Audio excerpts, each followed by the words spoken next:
Here we go, another Sunday, and yeah, we're retaking the week again.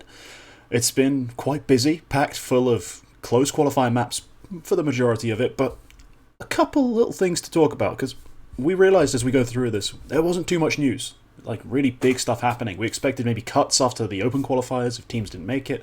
Nothing really happened. There's one thing we'll talk about later. Yeah, there wasn't too much to really discuss, but we do have a massive story in the context of, well, Tier 2 Counter Strike in terms of the way we approach all our administration and a few different topics we'll dive into as we get into it. But first, before we get too far ahead of ourselves, remember members get to join in the discussion and a more premium experience. You get more limited posts, you get access to the monthly Q&A, which will be, I believe there will be a post going up this week for next week's episode where we'll be doing that Q&A. So if anyone wants to join, be a member, ask a question of us. It can be literally anything. I really don't care what topic it's about. Counter Strike would be nice, but if you want to ask me how to make a perfect slice of bacon, do it. But for now, let's get back into the real topics. So, Quacke, how much of this this crazy week of Counter Strike have you been able to follow? Quite a bit. We've had the close qualifiers. First of all, we finished the final open qualifiers, which was big. Obviously, quite big for us. We actually got a Swedish team through in the final game. There was some controversy. We played against the Witchers. You might have missed this because this was mostly like on stream stuff. But like, just to briefly touch on it, there was an 11 p.m. Swedish time game for qualification, best of 3. It was starting at 11 p.m. It was set to start at 11 p.m. It was delayed by almost half an hour because Smooya had to get McDonald's. And I'm not even joking. Really? I'm not even joking. That was the legit reason. And then the series ended up going until 2:30 a.m. Before it was over. But you know, they disbanded, so karma, I guess. But we had that, and then we had the close qualifiers, both start and basically end. We have the decider coming up, so it's been a big week for some games, but I feel like a lot maybe hasn't really happened. We'll touch on that more later. But the big thing, of course, is Cons, the Estonian guy. The thing we have so subtly clickbaited in the title and thumbnail. Did you notice? Yeah, did anyone notice that? I think it was subtle. I kept it rather finesse and discreet, but let's get into it because basically this came out of kind of nowhere for me because the Prodigies are not really a team I follow that much. They call themselves a name that should be enticing for me, but every time I look at who they recruit, I typically go, "If you say so, mate. If you say so," and then move on. I mean, the most successful recruits are probably like, I think, didn't they have Netu before he went on to Mouse NXT? The French guy? Yes, briefly, I think. Yeah, I think some of their recruitment in terms of French players has been alright, but I'm pretty sure they had a full French roster for a brief period of time. Originally, yeah, because it was launched by a French guy, Jerome. Yeah. But then they had like in the international roster and a French roster and a Swedish roster and an academy roster all at the same time at one point. So yeah, they were really trying. So I'm sure there's something that's going to come out of it eventually because they are, they have picked up a few decent players, but for the most part, I don't get too invested. But then it comes out, yeah, they have been removed from the European Pro League based on the accusation or the findings, as a EPL would put it, that Cons on their team is cheating. The way this was done, the way this was handled, honestly, mostly by European Pro League, was pretty horrendous. And the way they presented it as the way they substantiating this claim is also improper as hell. So let's start with this. It's a ban based off of essentially demo review. It's an Overwatch ban. It's not a ban based on an AC triggering. There's no evidence like a leaker telling them anything about some player using something that they can't detect. None of that. It's purely based on demo review, which was initiated by an opposing team's coach doing a demo review with him narrating it. Like, really? Yep. That was published as the full body of evidence as well. It was Toby's recorded video of him watching 2 maps. Yeah. So they basically... Tobis has gone to EPL and said, look, this guy's obviously cheating, check out all of these clips. And they've just gone, well, maybe you're right. And issued a ban based off that alone. I feel like whoever issued this ban has no fucking admin experience whatsoever. But yeah, that's one of the original big fuck up of this entire situation. They do say that they reviewed the demos themselves afterwards, but you can't get this review given to you by someone else with all its bias already placed on it. Then you go watch it with all that in your head. How is that a proper way to do things? And I did notice in the video they submitted. I watched the full thing because I missed this the first time, but I watched it again yesterday, and there was like 15 minutes of all of these clips where Tobis watches a couple of rounds without X-ray and with X-ray. And then there's just an EPL graphic where it says "and more" and some music for like 7 seconds. It just says "and more," and then there's another clip of Tobis watching another round. Like it's like we had this evidence and more, but then they don't show any of that. So yeah, and the one of the things that annoyed me though on the initial happening of that coming out, like one of the first people obviously to react to it in a major way was Jerome. I don't know what his nickname even is, if there is one. Yeah, it's just Jerome Coupé. Jerome. I think everyone knows him as Jerome. You would say his last name correctly, but I would say Jerome Coops. Yeah, whatever. We'll call him Jerome. Just to anglicize it, make it easy. He obviously has a big response, but then I kept seeing people acting like, oh yeah, this guy, known cheater. Every time I play him, he seems to get the perfect timings. And I'm like, is this just a bunch of like... Is this any of this legit, or is this a bunch of people airing gripes with the guy who sometimes beats them on FPL? Like, what's going on here? All of a sudden, out of the woodwork, it comes out that this guy has been the most notorious waller for the last decade, or whatever the hell, because it's absurd how many people all of a sudden have things to say about this guy. A guy who, prior to this event, was pretty much nobody. Like, not completely. He'd played in some Estonian teams, at lands with them. Sync, yeah. But there wasn't much else going on. So I'm really confused about the whole community reaction, especially initially to this. I did myself look at some of these clips and demos, and it doesn't look good. Like, it really doesn't look... When you push into A-main on Ancient, clear it a little bit, then hold it. A guy walks past you in dead silence, and you shift walk past him, then out of nowhere, just 180 to look back at it. And then the guy stops moving towards where you're going to be looking, goes back away from you, and you took 180 away again. A few steps, 180 to look. It's like, what the hell is he doing? It's so confusing, but then at the same time, I'm sure, again, if you look at a bunch of different demos of people who actually play, like, Ancient correctly, they probably do check their 6 every now and then if they're doing that kind of push. So, it's not the most conclusive thing. Like, to me, my initial tweet was, it looks like he's seeing ghosts, but it was far from a conclusive, like, statement that this is definitely cheating. Like, they're going to have to pull out some stuff. I think the most conclusive evidence they can put out is just a demo of him playing this map against a different team, doing the same thing, but it doesn't work. That pretty much said it, honestly. Yeah. I think it's not conclusive. It's definitely indicative, because that's sort of the thing. Is like what I think makes this much more difficult is that I think they're probably right. Like, I think maybe he was using cheats. Like, when I watch the clips, they look incredibly sus, but I can't say it's conclusive. Like, the first thing that triggered me was in the first clip where he does this thing where he walks past Chrisen on Ancient like this, and it's like, ships passing in the night. We see this in pro games as well. Like, he's moving weirdly, but like, this could happen. And then he doesn't check his angles. Well, maybe he just sucks. But then the one thing that triggered me was like, behind him, Chrisen turns around. You can see it on the radar. He briefly turns around to like check behind him. He doesn't see Cons, and then he turns back. But as he does that, Cons reacts like in a panic, like he swings around as if he's going to take a fight almost immediately, and then keeps walking.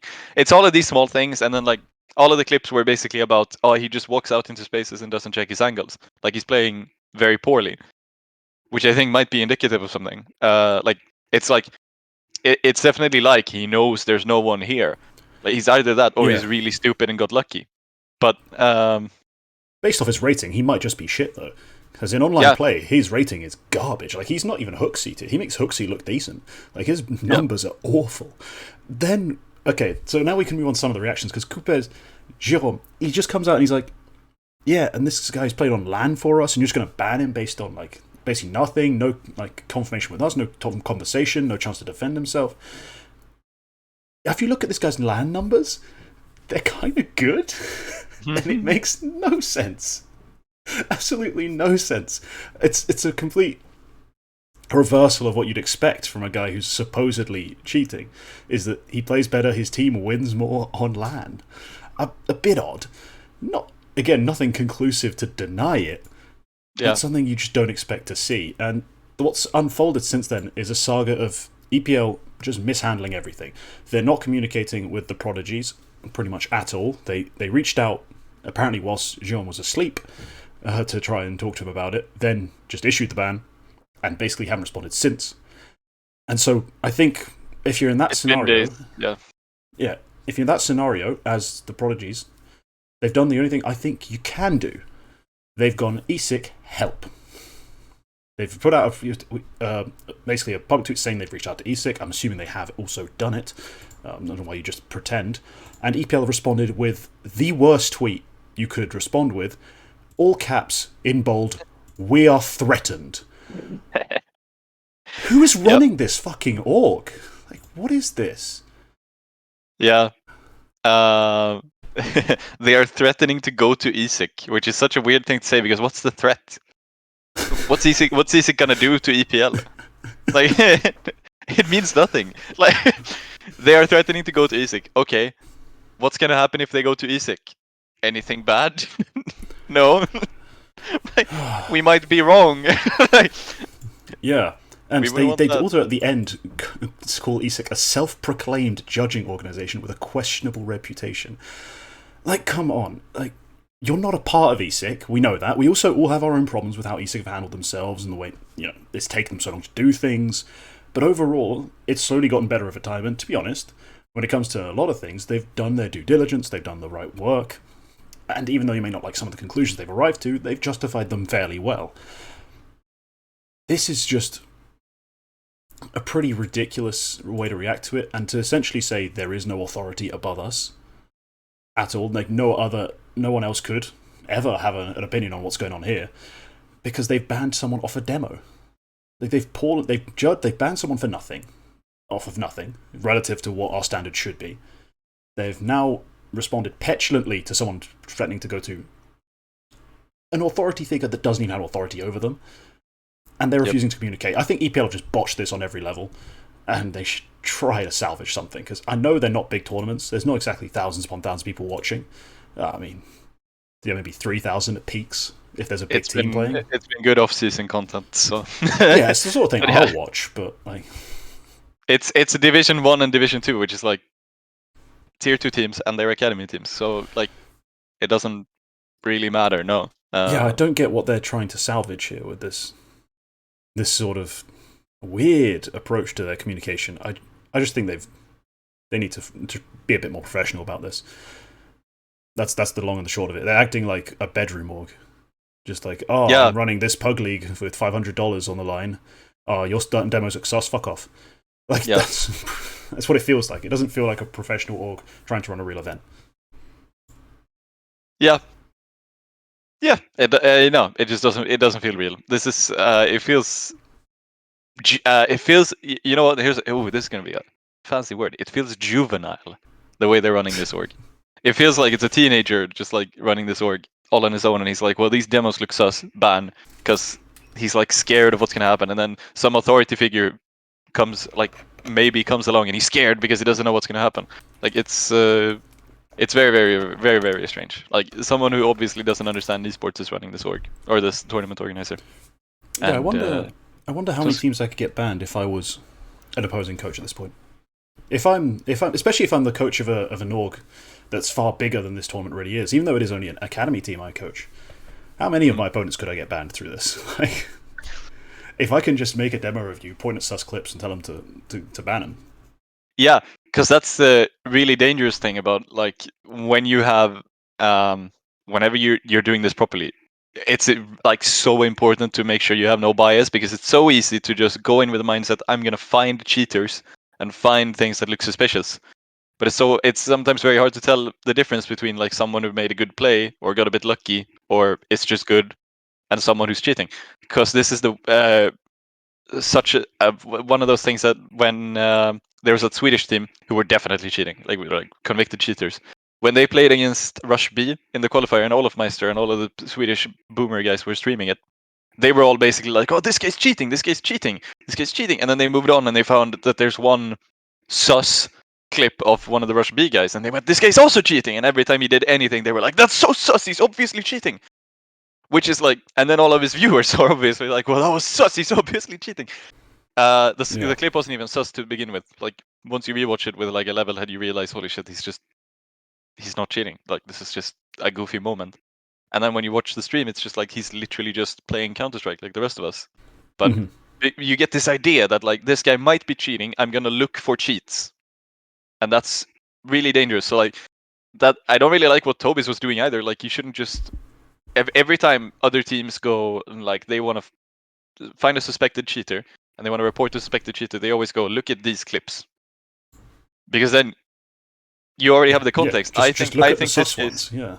Yeah, just look at the sus ones instead of like just do your own thing. But like, here's a flag. I'm raising my flag. Watch this guy. He looks suspicious. Instead, everyone always just goes, I have these clips. Look at these clips.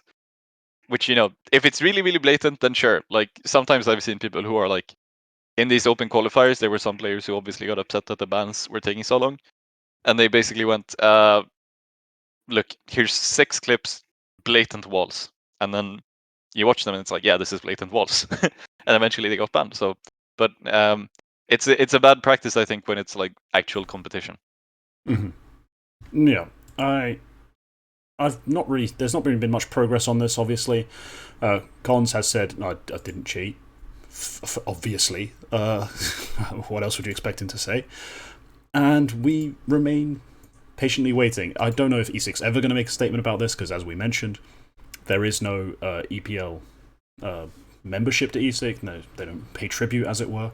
But I think for Jerome, and the most important part is making sure that there is someone who has some level of authority in the scene, no matter how trivial, that just says, oh no, these clips aren't that bad. This ban is based on very little. There's no reason to uphold it, so that they don't have issues with other tournaments. I think that's the only concern for them, is if one tournament reviews his demos, calls him a cheater, everyone else goes, oh okay, starts looking through his demos, looking for it as well, goes, oh, well, I'm going to ban him from my tournament as well, and mine. And then opponents at other tournaments are going to say, well, we don't want to play against him as well. He's a cheater. He got banned from this event. I think it's about delegitimizing that, so that they can actually move on and keep playing with this guy without having further issues. Yep. Yeah, sorry. Yeah. I just don't think there's much else to put onto this. It's a situation that called for so much attention, when was, at the end of the day, there's not really that much there. They've made a big deal of nothing. It's just a mess at this point. It's just some inconclusive allegations, and that's it. And then, stubbornly not talking to the actual owner of the team at all. Yeah. I'm just going to throw out there as well. I don't like my tweet about this situation. I look back on it and I'm like, yeah, I got wrapped up in the moment like everyone else did.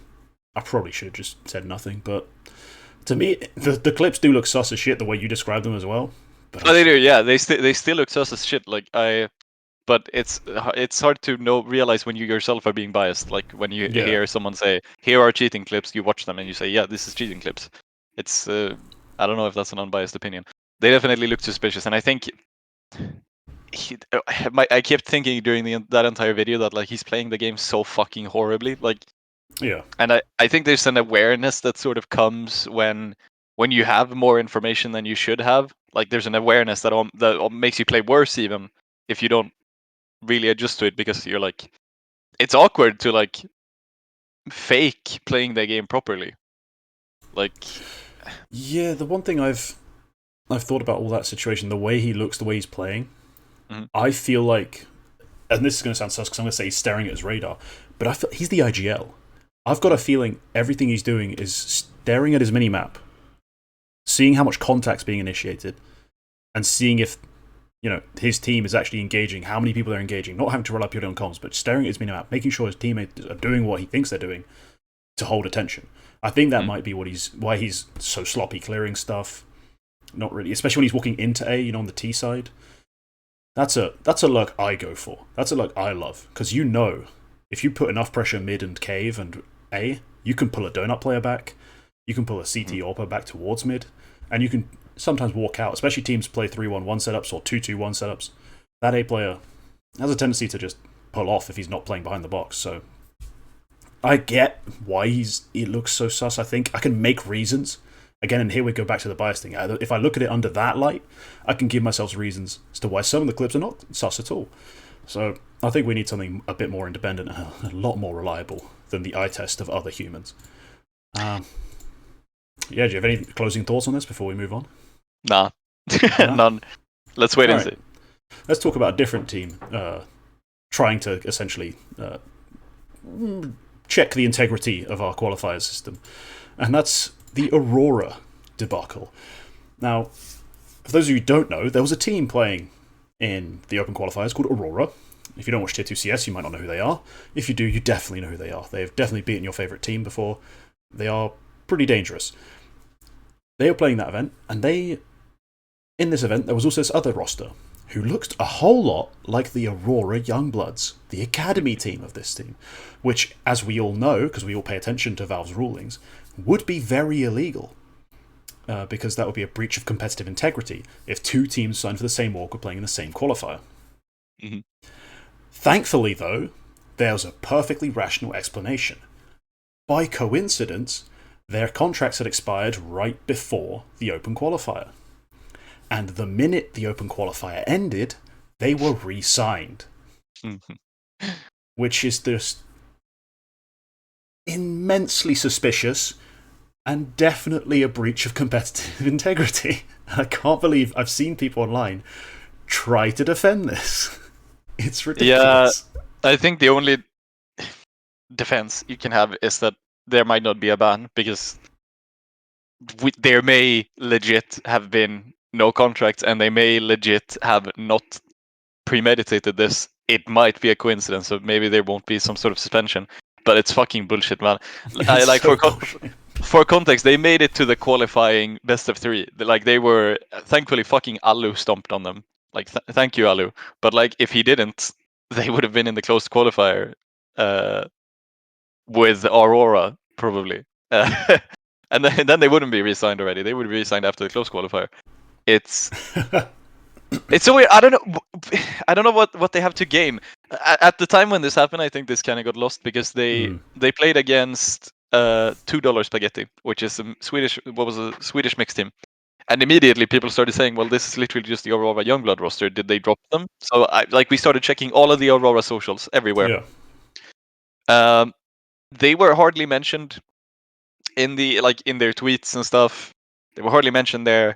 But we noticed that, literally yesterday they played an official under that name, and then we started speculating, well, maybe their contracts did run out, but they're like playing out their previous tournament commitments. So I checked with some people, and they said, well, PGL asked about the same thing before the qualifier, and the Aurora have assured that there are no contracts in place. The contracts have expired. They're not connected to us at all. And then when $2 Spaghetti played against them, which is Hemsk, Zelos, there's a couple of tier 2 Swedish names, like Lemon Dogs kind of guys, who you might know about. When they played against them, both them and one of the casters who was watching the game opened a support ticket asking again, can you guys check this again just to make sure? Because otherwise they shouldn't be here. And then they checked again, and they said, no, there are no contracts. Aurora have assured that they are they're not part of the org anymore. And then they get knocked out in the best of 3, and they resign 2 or 3 days later. Yeah. It's silly, because essentially what they've done is gone with the literal loophole of there's no physical contract signed. As if it's not a breach of competitive integrity to have a verbal agreement. Yes. We all know these teams, they're not just mysteriously, after 15 days of being unsigned, just gone, well, coincidentally, we would like to offer you a contract. A person we have no communication with and have only just realised still exists. It's such an odd situation to try and just go for. Why would you try to do this? I don't get it. The obvious answer is that what a lot of people have been saying is the team want to give them an opportunity to prove themselves, and if they did make it, they'd obviously get the opportunity to go sign with someone else. Mm-hmm. But you still have to question, okay, what happens when they play Aurora? In this open qualifier, what happens if they play Aurora? Well, that wouldn't happen. Aurora were enclosed already, but yeah. Should it have happened, what would have happened? Like that's the point. They shouldn't be playing. Yeah, I these mean, qualifiers. what if they made the close, then they just played in the same? Like, if they even made the close, it doesn't matter Same if they issue. are. Yeah. Yeah, they don't even have to play against Aurora. There's already things that you could do, like keep an eye on the book holds, and like Lose to a shit team. Make sure they play you Aurora. you could literally be like, oh, sorry guys, we have to postpone our game with Aurora Youngblood, but we have to postpone it. Can we play last? Okay, good, yeah. And then it's just that. And then you could literally sit there and look at like, okay, if we win, Aurora play against Mouse. If we lose, they play against X Thunderflash. All right, great. We're gonna lose. Like, in theory, like that's the sort of situation that could have happened, and it's absolutely a breach of competitive integrity. I do hope PGL do something about it, but they won't. They got knocked out. What does it matter? Aurora also they got knocked out. thankfully, Aurora didn't go very far. They're not going to actually probably do much about it, especially not PGL. Hopefully, it doesn't happen again. Sort of thing you want ESIC to make a statement about, but who knows if they exist at this point. Yeah, they've gone quiet again. They had a period of like doing stuff, but then they just went quiet again. It must be like the 3 employees they have are investigating rather than doing the socials for now. Yeah, they're not exactly, as we've discussed in. I don't know if we discussed it on shows before. We've talked about it in the past. ESIC generally are underfunded for what they're trying to do, and they do not have the resources to execute it properly and efficiently. Hence why it takes so much time for everything to happen. So that's been the big one. There's been one real cut from a big team that anyone cares about. That's TSM cut Jax. That's the extent of the roster shuffle. We thought there'd be I thought it might be a bit soon for a lot of teams who are just freshly built or not that big to start making cuts based off this one qualifier. But yeah, TSM cut Jax. I just thought like the guys who missed in the open qualifier would actually start making some moves, maybe. But I think you're right in that like a lot of teams just built their rosters, or like just made changes, so maybe that wasn't applicable. Yeah, no. There's not much to talk about when you say cutting Jax. There was like problems from the start. He wasn't doing too great individually. He's a fine player. He didn't think he was a fit from the beginning. He said in his tweet. He said the roles were a mismatch already. They had role issues from day one. That's a real problem. Now we do have to talk something briefly. You mentioned this off the air. Roles wise, who do you think is going to be a hard entry now? Who's going to do entry work at all? Which leads me on to a better question. Do you have any thoughts on who they're going to go out and sign? Oh, cons maybe at this point, considering TSM's previous hiring practices. Go for the most controversial character available at the moment. No idea. Like who's available? Well, I've got a theory to throw out there. I've got a player to throw out there, but there's nothing. There's obviously just off the top of my rumors. Just off the top of my head, Neofrag would kind of be up there early, to be honest. But he also just kind of signed with a Czech team. I was about to say Quito, but then I remembered he actually stayed on OG. So, who's your pick? I don't really have one. Oh, I want them to go get Soulfly. Yes, good pick. He's free. Witches just broke up. He was really good on Sangal for that time. This is the time when TSM claimed they were scouting Europe. So if they were scouting Europe, they'd have paid attention and noticed that this guy playing on a very European mix alongside another talented German player who they didn't pick up, QB. He's Turkish. He's not also German. Sorry if that's how it came across. Soulfly, he's out there. He doesn't play. I'd say there's going to be a bit of a conversation to have about how you integrate him into the system. But hey, your fit can't be worse than when you had Jax and Cypher. Yeah. And Cypher didn't know what his role was.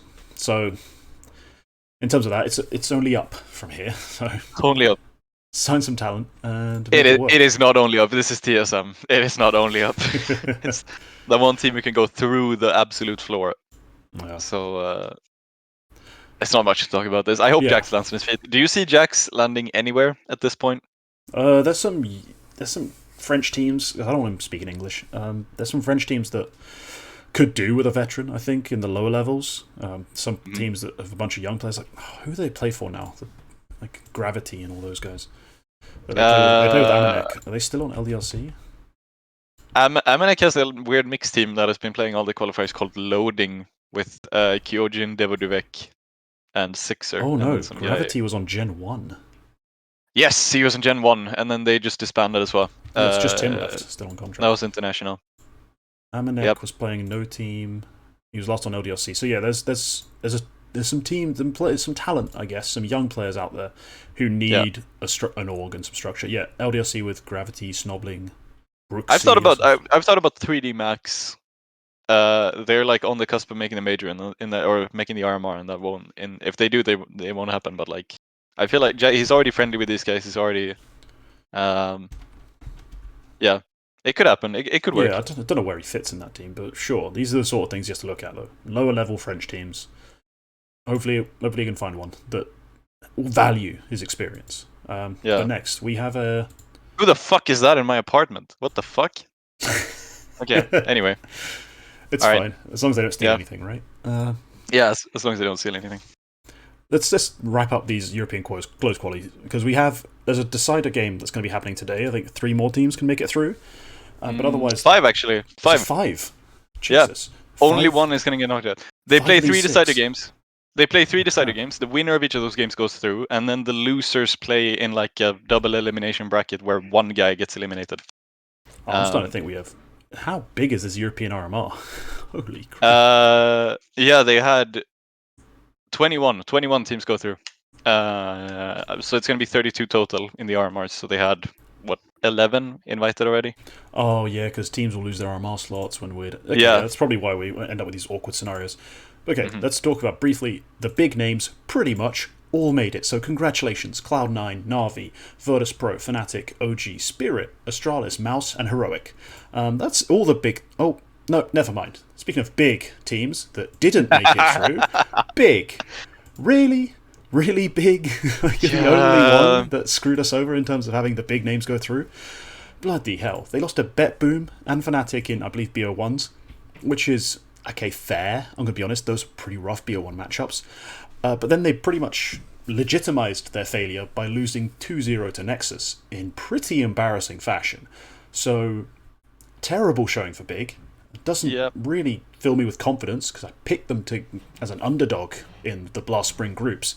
So I thought, hey, this team rolled towards the end of last year. They looked really good. Not only were they winning the events, these low-level events, but they were playing really good Counter-Strike. What is this? God damn it, what is this? Yeah, I don't know what the fuck they've been doing over the winter break if they haven't really been preparing for anything, or if they... They had to be, surely. These are big deal events. Yeah. There's no excuse for it. Like, they didn't even make it to like this decider qualifier. That would have been great for them. But no, they didn't even make it there. Like, it's just the... Yeah, if he was... Yeah.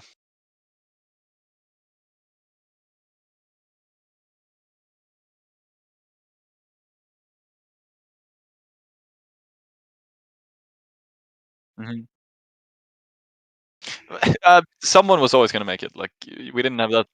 Yeah.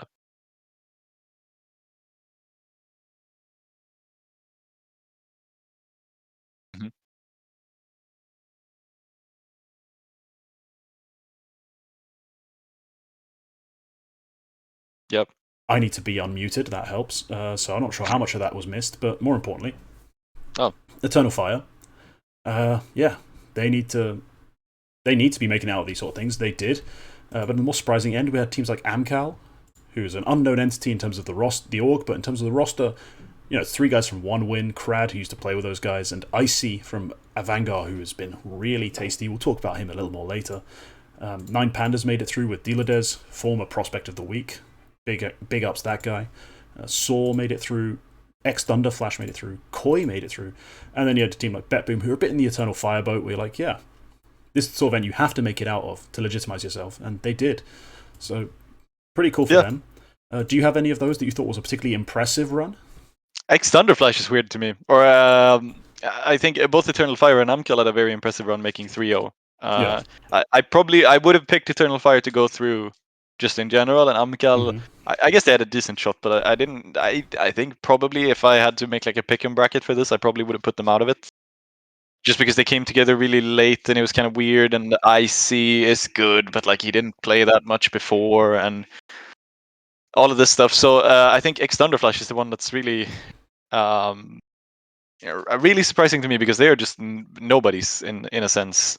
I didn't think they would make it through the open qualifier. They did. I didn't think they would make it through the close qualifier, and now they're going to be on LAN. I wonder who's going to pick them up. Somebody has to pick them up, right? There's no way they play the RMR as X Thunderflash. No, there's no way. There's definitely going to be some interest now.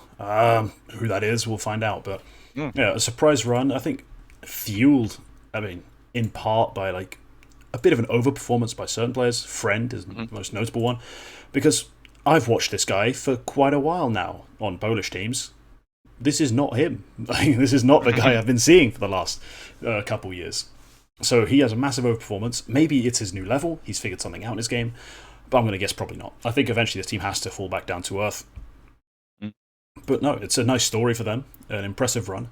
And hopefully it gets them paid. You know, can't complain about someone getting a salary. So good luck to them in terms of finding a team. And yeah. That's pretty much the European Closed Qualis. Not too much to talk about. Let's move on to the more interesting segment, I think. Prospects of the week. I'm going to start with the guy. We already kind of briefly mentioned him. He plays on Amcal. Icy. I don't know what it is with Kazakh players and having cold-themed names, but it's actually pretty cool. Like, it creates kind of menacing aura around some of their teams. But Icy is... yeah, he's a little AWPer. Fairly CIS style. You know, a lot of saves, not too many deaths. Plays smart, but really impactful when he wants to be. And that's what the key is. If you want to be impactful, you can be. Guys like Shiro, guys like James, you know, in a round they decide they're going to try and win, they actually go and do stuff. So Icy been really impactful for this team. Top fragged a bunch of maps, had some good rounds, some nice late rounds especially. I was a big fan of watching him play. I think this Amcal roster, without Icy, it's technically good. It's guys we consider solid pieces. You're always like, yeah, this team is good, so these guys, but they never reach a high level. I think having a bit of an X factor in Icy is going to help them a lot. And so yeah, hopefully they can keep impressing and playing good Counter-Strike. Yeah. I don't know much about this guy. I remember seeing this Avangard lineup. Actually, no, the prior Avangard lineup, the one with N0 and Finnegan and Kadeo. Yes. I remember seeing that, and it was a half-decent lineup. And then they started getting like middling results. It was like enough where you start to notice them. And you know, it was like no complaints. This is all right for like the level of ambition that they've obviously gone with this roster. They've done all right, and then they kept going. Then they did some weird thing where they like dropped everyone and signed just a bunch of Kazakh unknown guys. I don't know what happened there, but then Icy was out, and it's cool. This Amcal team, they came together so late. I think they were the last out of the close qualifier invites to announce the roster. Like they must have done it like on the roster lock or something similar. Yeah. Aside from Mouse announcing Brolin, I guess, but like out of like, because that was we paid a lot of attention to this because eyeballers were next up in line for a close qualifier invite on the ranking. Yeah. So, and it was all hinging on if the one win core would field the roster or not. And then when it kind of came out, it was like, oh, okay, well. Yeah, I like the one win core. I like Forrester. I like Crod. I like Nickelback. I like Nickelback a lot. I think Nickelback is a very good player. Cool team. Ice. Someone to watch. Yeah, for sure. Ice is a different Kazakh player. Ice, yes. Ice. Sorry, I mixed them up because Ice is an awful player, I think, from everything I've heard. He's not a great fragger. That's fair. Yeah. But he was a part of the most menacing team I've ever read the names of. When he was on 100 Ping Gods, that team had the craziest names. Yes, I remember Ice, this. Winter, Sorrow, Duke Fissura. You're like reading this, you're like, these are just chapters to an incredibly depressing sci-fi book. What is this? It's so cool. He looks like a very passive opera, I see. At least by the stats so far. Yeah, which I guess is on brand. He fits the CIS stereotype in terms of what we expect, and it's effective, to be fair. So I don't mind. Yeah. He's been able to use it to win games, so that's been pretty cool. Let's move on to your pick though, because I think this is a really interesting pick. This is going back to one of your previous prospect episodes, one of the very old prospect episodes. Yes. Entropic kind of surprised me in this open qualifiers and closed qualifiers, and Tropic kind of surprised me. One of those almost like Bleed-esque rosters because it's like gone for people who kind of want to prove themselves, that like they all have something to prove. It's like that sort of thing. But namely, they have one name which I've always thought is kind of interesting, and it's Oxygen, one of your previous Bulgarian prospects. He's always looked like a decent player. I think you said this in the prospect as well, but like I think he's sort of like the young guy. He always comes in and he has to play like some supportive roles. But in both this close qualifier this week, he's been really good. Well, he had one really big series against Eyeballers, but like he played very well. And Tropic even making it to the close qualifier, especially in the first close qualifier, I think it was quite remarkable. Yeah. They beat Bleed in that final best of 3 quite comfortably even. So yeah, I like him. I've always liked him like sort of as a player, and he kind of showed up this week, so it was a good opportunity to pick him.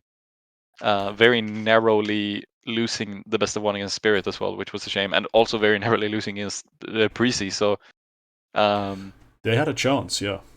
They definitely had a chance. I believe this is a roster I described as a dangerous mess, because there's no real logic to how you've assembled it. Like, you've got Tizian and then a bunch of guys who have played in Tier 2 for a lot of different people. But I initially first talked about Oxygen. It wasn't actually in his own video. It was a video about Skade, the roster. Now, at this point, the Skade roster, it had Rainwaker, it had Oxygen, and it had Ships, who were 3 guys who were like 20 or below. And then it also had this guy, Denislav, on the AWP, and another role player who I only remember his face, unfortunately, because Duplicate. In the video, I made a joke about his face. I'm going to be real honest, it wasn't very nice. But I believe I said a face only a mother could love. Sorry, Duplicate, I'm sure you're a nice guy, but it was real funny at the time.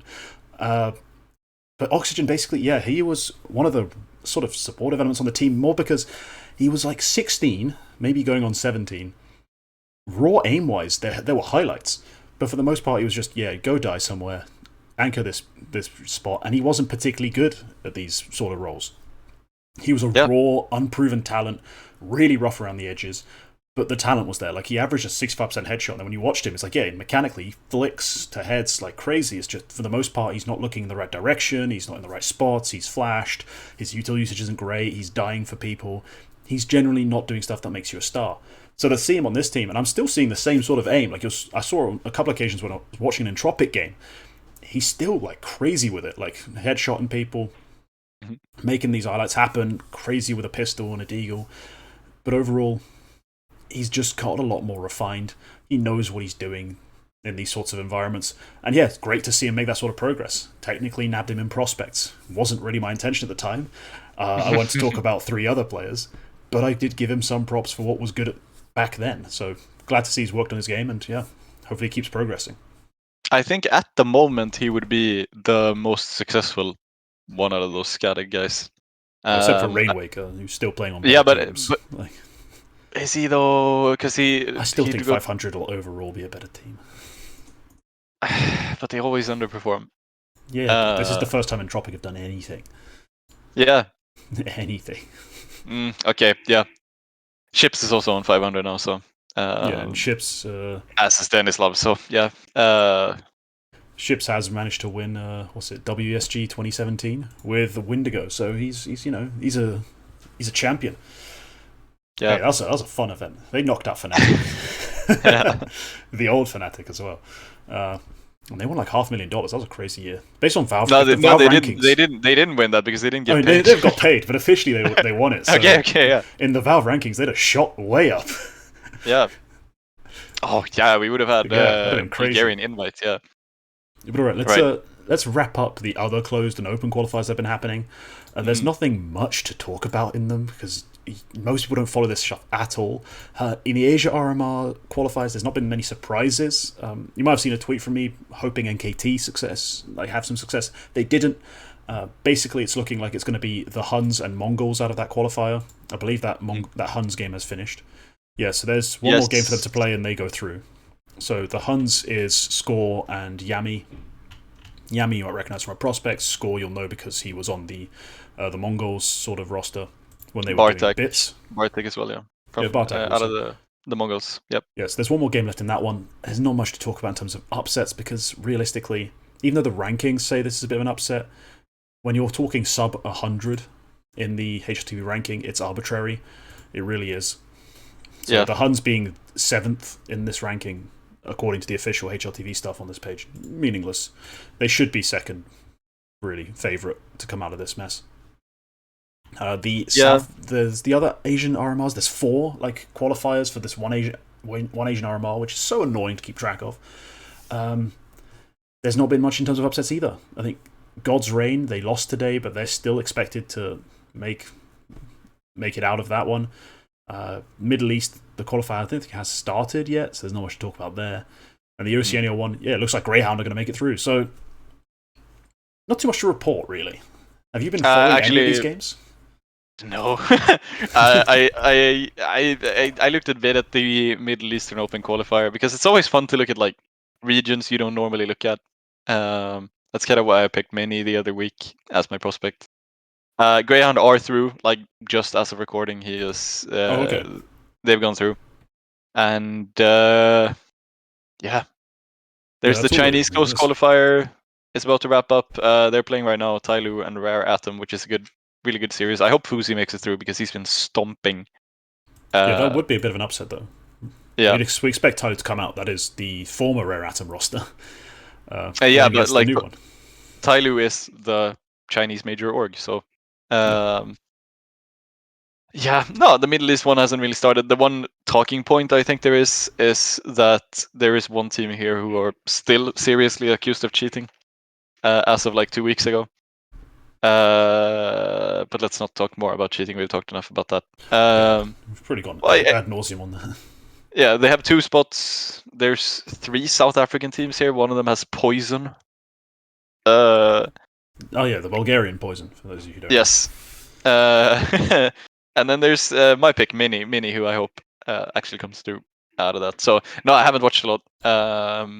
It doesn't really get interesting, does it, until the RMR. I guess the Mongolian stuff is interesting. I disagree. But there's the qualifier with all the Chinese teams, the qualifier with the Mongolian teams. These are banger qualifiers.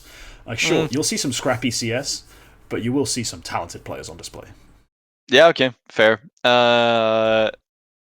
There's this God's Reign. I think it's interesting this because Indian CS. I feel like India has had a lot of investment into Counter-Strike in like the past year.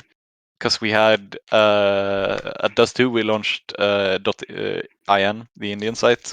Yep.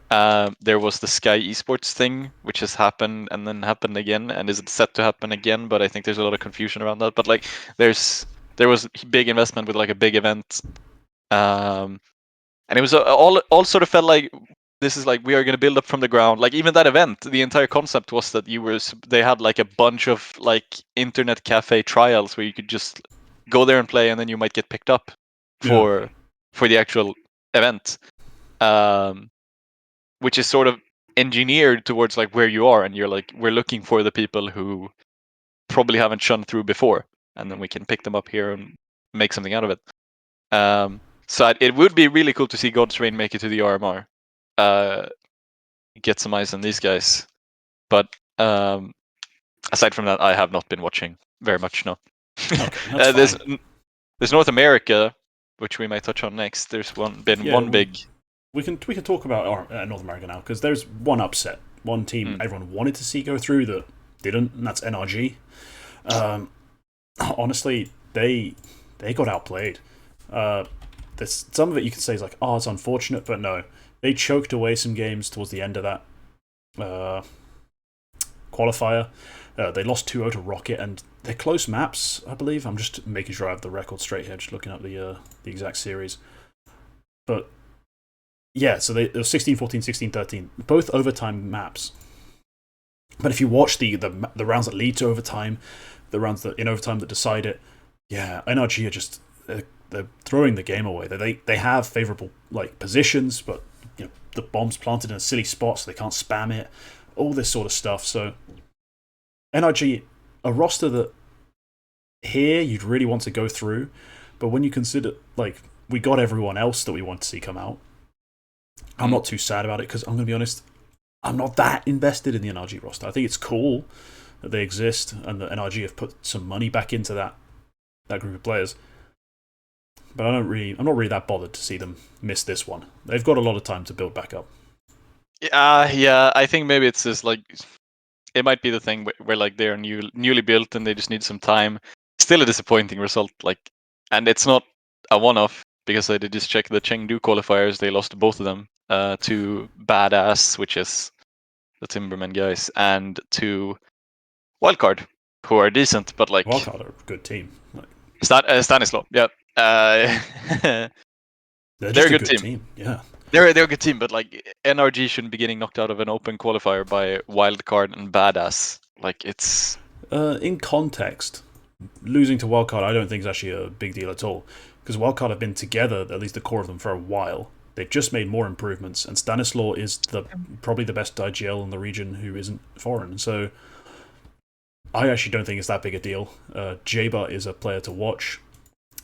Infinite and Slight get underrated. Zonic's a great role piece. Sonic. He can play a role on a good team. You don't want him to be your star, but if you have to fill your team out with Sonic as your fourth like best, yeah, that's not that bad. So I love Sonic. He's a good player. Yeah, I've heard you talk him up before. But I think, losing to Wildcard isn't that big a deal. They're losing best of ones. I don't get why these... I'm starting to get annoyed at MR12 being played BO1. Like, what are we trying to speed run this shit? Like, play a BO3. It's not that long.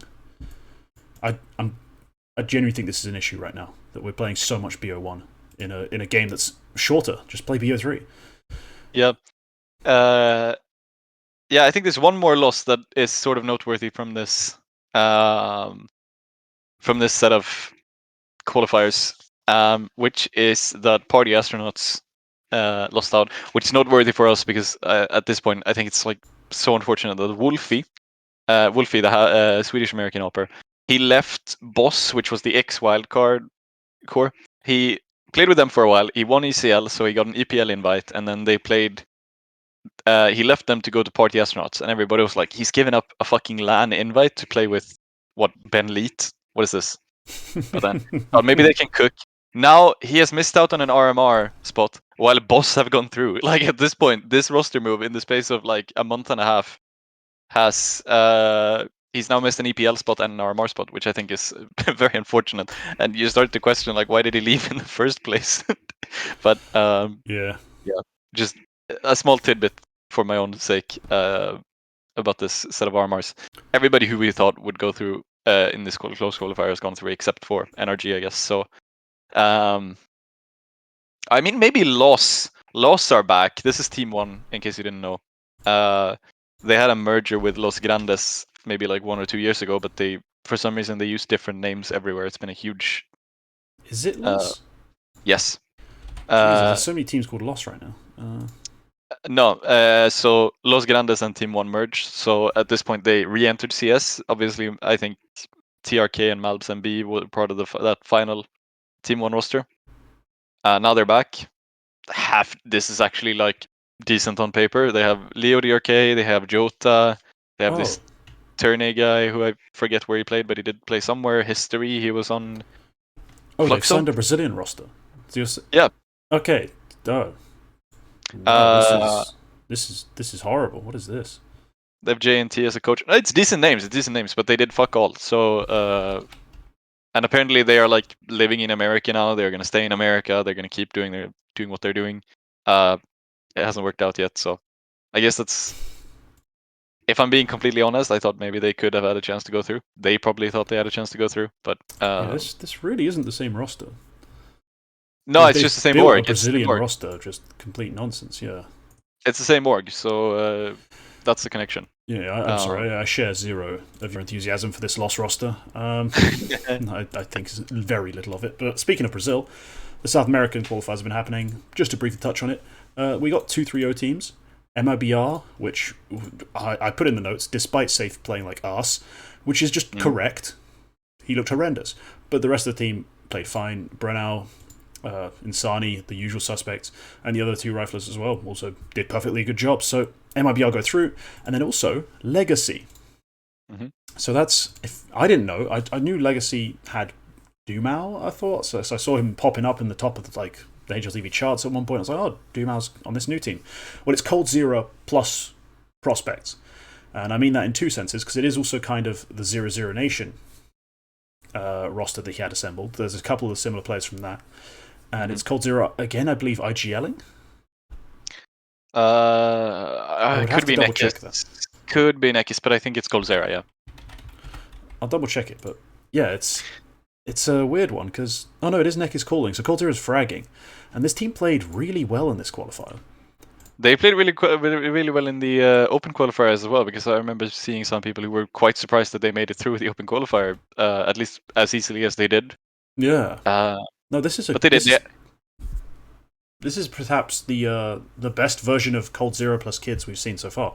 And maybe it's the idea that they've taken him off the leadership spot, given that to Nekis, who has some experience with it, and allowed Cold Zero to just kind of be like the veteran, solid player. Dumao looked excellent. Not in this specific qualifier, in the last couple of weeks. Dumao's looked really good. Latix looks solid. I think overall there they've assembled a decent roster who are playing really well. Let's see how far this goes this time, though. Let's see how far this version of the Cold Zero experiment goes. It's been a while since we've had much success with them. Yeah. Next up to go through, how many go through? So 6 teams go through, so you can't... No, wait, you can go 2 losses. It's just then you have to play a decider match. Yeah. Imperial should go through. Oh, Imperial Pain is the next game. That's actually a really good game. Imperial Pain. There's some decent names here. It's so hard to keep track of this because, I recognize all of these org names because they've been around for ages, but the players just keep moving around. They do. I'm hoping for Red Canids, to be honest. I think. I was about to mention them. Yeah. Venom Zero and Davidius are really good players. So.